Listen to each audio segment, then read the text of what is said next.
അലൈക്കും വറഹ്മത്തുള്ളാഹി വബറകാതുഹു. ഇസ്രായേൽ, അമേരിക്ക എല്ലാവരും കൂടി ഇറാനെതിരെ ശക്തമായ പോരാട്ടം നടക്കുമ്പോൾ ഇറാൻ തിരിച്ചങ്ങോട്ട് പോരാടിക്കൊണ്ടിരിക്കുന്നു. പക്ഷെ വിഷമം അതൊന്നുമല്ല. ലക്ഷക്കണക്കിന് പ്രവാസികൾ താമസിക്കുന്ന GCC കൺട്രികളിൽ പ്രയാസങ്ങൾ വരുമ്പോൾ അത് വല്ലാത്ത വേദനിപ്പിക്കുന്നതാണ്. ജീവിതത്തിൻ്റെ രണ്ടറ്റം കൂട്ടിമുട്ടിക്കാൻ വേണ്ടി കുടുംബത്തെയും ഉറ്റവരെയും ഉടയവരെയും വിട്ട് ഗൾഫ് നാടുകളിൽ ജോലി ചെയ്യുന്ന പ്രവാസികളെ കുറിച്ചിടത്തോളം ഇവിടെ കഷ്ടപ്പെടുന്നതൊക്കെ വിഷമിക്കുന്നതൊക്കെ നിരപരാധികളായ ആളുകളാണ്. മരണപ്പെട്ടവരും അപകടം സംഭവിച്ചവരൊക്കെ നിരപരാധികളാണ്. അവരാരും ഇതൊന്നിനും കൂട്ടുനിൽക്കുന്നവരല്ല.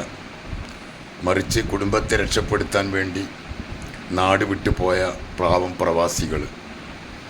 അവരിൽ പലവരും പല അപകടത്തിലും പെട്ടത് കേൾക്കുമ്പോഴും അതുപോലെ യാത്രകളൊക്കെ പ്രയാസത്തിലായി നിൽക്കുമ്പോൾ നമ്മുടെ നാട് നിലനിൽക്കുന്നത് തന്നെ പ്രവാസികളെ കൊണ്ടാണെന്ന കാര്യം യാതൊരു സംശയമില്ല.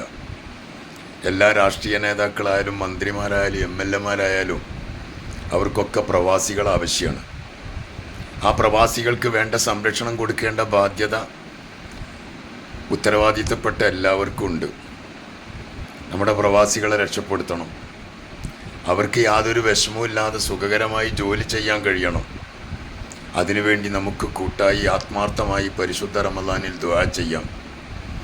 പ്രവാസികളായി കഷ്ടപ്പെടുന്ന ഒരുപാട് പേര് വിഷമിച്ചുകൊണ്ട് ജീവിക്കുന്നൊരവസ്ഥ വന്നുകൂടാ.